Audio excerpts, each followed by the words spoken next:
Tu as 21 ans et tu as décidé de te lancer dans un projet de documentaire historique. Toi, tu es fan d'histoire et comment t'es venue cette passion? Alors, tout d'abord, merci de m'accueillir parmi vous pour parler de ce projet et un petit peu de mon parcours. Alors, c'est une très bonne question. Il faut savoir que donc, depuis 2016, je réalise des vidéos en ligne sur la vulgarisation historique. Depuis l'an dernier, j'ai fondé le label Hérodote, qui est une sorte de petit network entre vulgarisateurs en ligne sur l'histoire. Et donc, depuis le début de l'année, en fait, depuis février, mars, avril, je commence à réaliser des vidéos en VOD, donc en accès payant, si tu veux. Donc, tu payes par exemple 2-3 € et tu peux avoir accès à la vidéo. Alors, pourquoi je fais ça? C'est pour trouver une source de financement, tu vois. Et alors, ensuite, avec les retours de mes viewers, également avec tous les projets, toute l'émulation collective en fait qui ressort du label Hérodote, j'avais envie de créer moi-même un gros projet et j'avais envie de l'axer sur une personnalité française. Et j'avais envie de parler d'un Français qui avait fait beaucoup de choses et dont on parlait assez peu, en définitive.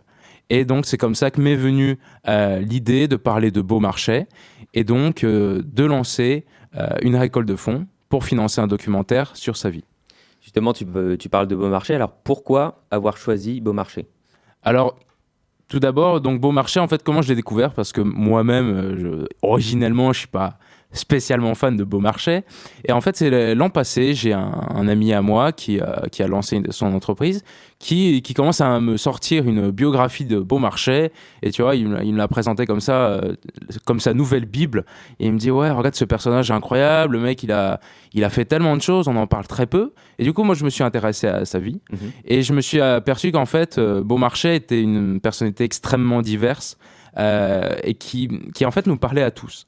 Parce que c'est un homme donc, qui a été musicien, qui a été artisan, il a été horloger. C'est également un entrepreneur, un homme d'affaires. Et c'est également un homme de cour et surtout l'homme de lettres qu'on connaît, qui est amoureux de justice, de liberté. Et je pense qu'en fait, c'est des valeurs qui nous parlent énormément aujourd'hui. L'homme de lettres, tu disais que tu peux nous citer quelques œuvres qu'il a écrites que Bah, les titres au moins pourront tout à fait. donner une idée aux auditeurs et Je, auditrices. je pense que déjà, pour moi, une de ses œuvres majeures, c'est clairement Le mariage de Figaro. Mariage de Figaro.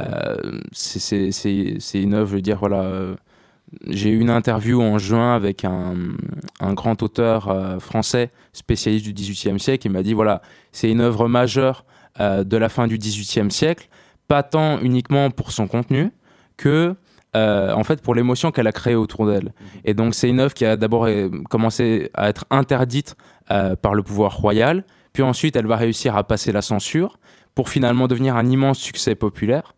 Et également c'est intéressant parce que donc voilà, Beaumarchais c'est un auteur, mais c'est également quelqu'un qui va avoir énormément de mal à se faire rémunérer pour ses œuvres, et donc à toucher ce qu'on appelait les fameux droits d'auteur. Ouais. Pour replacer un petit peu le contexte autour de Beaumarchais, est-ce que tu peux nous rapidement nous expliquer à quelle période un peu il a vécu, dans le contexte historique dans lequel il s'est placé? Tout à fait. Alors, donc Beaumarchais, il est né en 1732 à Paris, Ouais. et donc il va décéder en 1799, donc vraiment, il traverse tout le XVIIIe siècle. Alors donc, il naît en 1732, il va vivre sous le règne de Louis XV et de Louis XVI.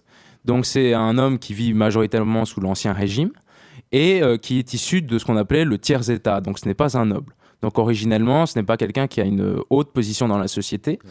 Et en fait, durant tout le siècle, il va chercher perpétuellement à s'élever socialement, à réaliser une ascension sociale fulgurante, jusqu'à devenir un des proches du roi.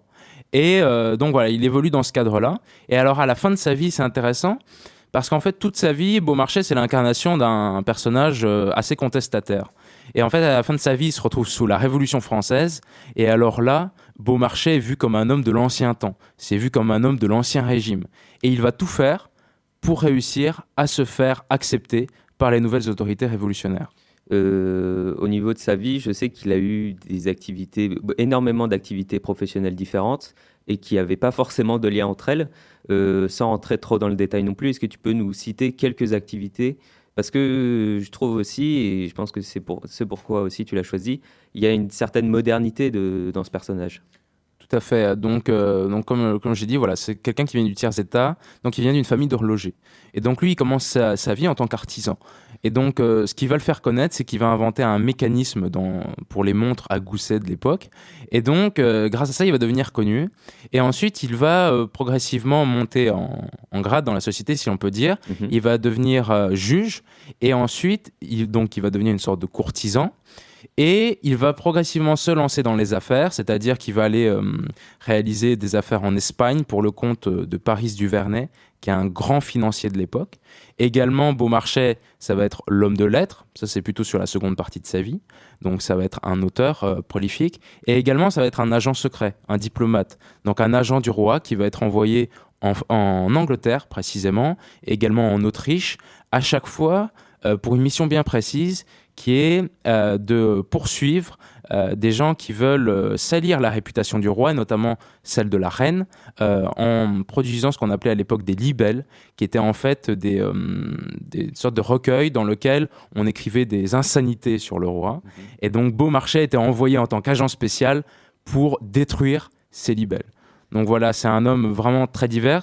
Et également, dernier point très important sur lui, Oui. c'est que c'est donc un entrepreneur, mais c'est également celui qui va permettre la Révolution américaine. Oui. Et ça, je pense que c'est la rencontre en fait de toutes ces influences, parce que la Révolution américaine, c'est quelque chose d'extrêmement idéaliste. Oui. Et donc lui, il va financer en fait cette révolution en fournissant aux Américains, à l'époque, des millions de livres d'armement. Et donc tout ça de sa poche. Revenons un peu plus sur la réalisation de ton projet. Donc, tu as choisi de traiter Beaumarchais, mais de quelle manière? Plutôt une biographie, plutôt une petite fiction? Sous quel angle tu l'as envisagé? Alors, donc, pour être précis, donc on va faire une biographie de sa vie. Bon, évidemment, on ne peut pas parler de tout. Mais alors, l'idée, c'est de reprendre 5 grandes parties de sa vie, qui sont, à mon sens, d'après mes recherches, les plus importantes. D'à chaque fois les explorer en se rendant au maximum sur les lieux où Beaumarchais a vécu, où il a réalisé ses affaires. Et donc, pour essayer de retrouver un peu son parcours en France, et en mettant ceci en parallèle avec l'interview d'un spécialiste du XVIIIe siècle, Ok. qui lui va nous parler de Beaumarchais et de la société de l'époque, Ok. pour vraiment comprendre dans quel contexte ce personnage a existé. J'imagine que tu as déjà une petite équipe. Tout à fait. Combien ils sont? Pour donner une idée aux auditeurs et auditrices de ce qu'il faut comme ressources humaines Ouais. pour réaliser ce type de projet. Alors, donc c'est également une très bonne question. Sur le projet, on est 4. Donc, il y a moi qui suis le porteur de projet. Il y a également un graphiste, donc qui est en charge de la petite chaîne YouTube Making History. Et j'ai également un autre ami qui, lui, vient de Belgique et qui réalisera avec moi le documentaire. Donc, on est 4 sur ce projet. D'accord. Florian, tu voulais réagir? Larry, tu disais, voilà, tu présentes aussi sur ta chaîne YouTube différentes personnes historiques, on va dire, qui ont marqué notre temps. Tu le présentes aussi face caméra, mais moi je voudrais savoir quelle méthode, quelle structure tu vas apporter à ce documentaire. Qu'est-ce qu'il y aura de différent par rapport à ta chaîne YouTube? Alors, donc voilà, moi, ma chaîne YouTube, je suis sur un axe bien spécifique aujourd'hui, qui est de remettre l'actualité dans un contexte historique. Donc, c'est à chaque fois de reprendre des faits extrêmement concrets de notre actualité. Ça peut être le Brexit, ça peut être l'élection de Donald Trump, par exemple, et d'essayer de comprendre ça sous un point de vue historique. Et donc, ce documentaire rentre dans cette perspective, qui est d'expliquer une actualité sous un point de vue historique, et là donc avec cette spécificité que c'était un personnage du passé. Et donc là, en fait, on va vouloir démontrer la modernité d'un homme qui a vécu il y a 250 ans, et donc le faire communiquer avec notre époque, et à chaque fois mettre en parallèle sa vie avec des choses qu'on pourrait vivre nous-mêmes en fait. Et ça va être l'axe principal de la vidéo. Et également, ce qui va être spécial, c'est qu'on va accéder à une qualité de réalisation supérieure grâce à la récolte de fonds. Et également, ça se veut une vidéo qui soit un cran au-dessus, même au niveau scientifique, au niveau des recherches qu'on a pu faire, et qui est enrichie également, comme je l'ai mentionné, avec l'interview de ce professeur de Paris, qui est vraiment un expert, je veux dire, français reconnu, Et voilà, c'est... Mais comment tu as construit tout ça en tant d'années? Parce que franchement, c'est du travail, c'est du bénévolat, tu n'es pas rémunéré pour ça. Donc, comment a démarré cette histoire finalement? C'est un objectif d'ailleurs d'être rémunéré ou d'avoir une petite rémunération pour continuer ce type de projet? Alors, tout à fait. Alors, donc déjà, comment est-ce que je construis ça? Bon, c'est une passion personnelle, la vidéo, le partage de l'histoire, le partage de la connaissance. Et donc, en fait, voilà, progressivement, quand ça fait plusieurs années que tu réalises cette activité-là, tu as envie de te professionnaliser. Et donc, cette vidéo-là que je réalise sur Beaumarchais doit me permettre également de passer un cap à ce niveau. Parce que l'idée, c'est donc de le proposer en vidéo à la demande et donc de toucher un public qui serait intéressé parfois par payer quelques euros, mais pour avoir un contenu d'une qualité supérieure. Et donc, moi, c'est vraiment la voie dans laquelle je veux m'axer. Et donc, quitte à investir davantage de mon temps, davantage de mon énergie dedans, mais avec l'objectif d'en faire mon activité professionnelle. Ouais. On parlait de ta petite équipe tout à l'heure de 4 personnes. Est-ce qu'éventuellement, il y aurait possibilité d'intégrer l'équipe, je ne sais pas, pour aider pour n'importe quelle tâche que ce soit? Est-ce que c'est envisageable ou l'équipe que tu as formée, c'est vraiment l'équipe qui va rester fixe sur le projet? Alors, j'avoue que j'y avais pas pensé, mais pourquoi pas, oui. Bon, après, au niveau graphisme, on a déjà quelqu'un. Maintenant, ça peut tout à fait être intéressant de collaborer avec quelqu'un qui a des compétences en vidéo, même en montage.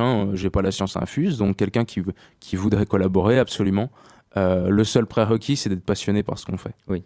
Au niveau réalisation de ton documentaire, est-ce que vous envisagez peut-être de reprendre les costumes de l'époque ou alors de tourner dans les endroits vraiment bien précis de là où Beaumarchais a vécu? Et comment ça va se réaliser dans les détails ton documentaire? Alors, donc c'est une réflexion qu'on a eue. Donc j'ai parlé également avec des gens qui font de la reconstitution historique et tout ça. Et donc, pour les costumes, ça nous a semblé quand même être un défi un petit peu compliqué. On l'avait déjà fait dans d'autres vidéos, mais là, ça m'a pas semblé approprié. En tout cas, ça m'a pas semblé enrichir spécialement notre propos, qui est quand même un propos assez transversal. Maintenant, oui, on veut se rendre sur les endroits où a vécu Beaumarchais, donc dans des lieux du 18e. Ça c'est clair que ça sera mis en scène au maximum. Merci beaucoup Larry. Rappelons peut-être quelques détails pratiques. Tu parlais de financement. Tu peux nous expliquer un peu comment ça marche? Alors tout à fait, donc je viens de lancer une récolte de fonds sur Ulule, la fameuse plateforme de crowdfunding. Oui. Donc ça se retrouve, vous pouvez le retrouver aujourd'hui en tapant Beaumarchais, l'audace d'être libre, c'est le nom du projet. D'accord. Et donc voilà, vous tapez ça sur Ulule, vous le trouvez assez facilement. Également, vous pouvez me retrouver sur YouTube, donc c'est la chaîne Héraclès TV, Héraclès avec un H et un K. Et également, vous pouvez me retrouver sur labelhérodote.com, qui est le recueil de tous les vidéastes membres du label. Et donc, moi, je suis répertorié. Est-ce que tu as déjà une idée de la date de sortie de ton documentaire et de où sera-t-il disponible? Alors, on fait une récolte de fonds donc, entre début octobre et début novembre. L'idée, c'est de commencer le tournage dans la foulée et donc de publier la vidéo en février 2020. Et donc, elle sera disponible donc, sur Vimeo en accès à la demande. Et évidemment, tous les donateurs y auront accès de façon illimitée grâce à leurs dons. Merci beaucoup, Larry. On te souhaite le meilleur pour la réalisation de ton documentaire. On rappelle Beaumarchais, l'audace d'être libre. Une cagnotte est mise en place sur le site Ulule. Tapez Ulule, Beaumarchais, l'audace d'être libre et vous retrouverez toutes les informations nécessaires. C'est l'heure pour nous de faire une pause musicale dans Espace Matin. Nous proposons d'écouter No Expression avec son titre Pretentious. On se retrouve tout de suite après sur Radio Pulsar. Il est 8h46. I wonder where the sunshine will take us. I'm about to free, but my plan's been pretentious.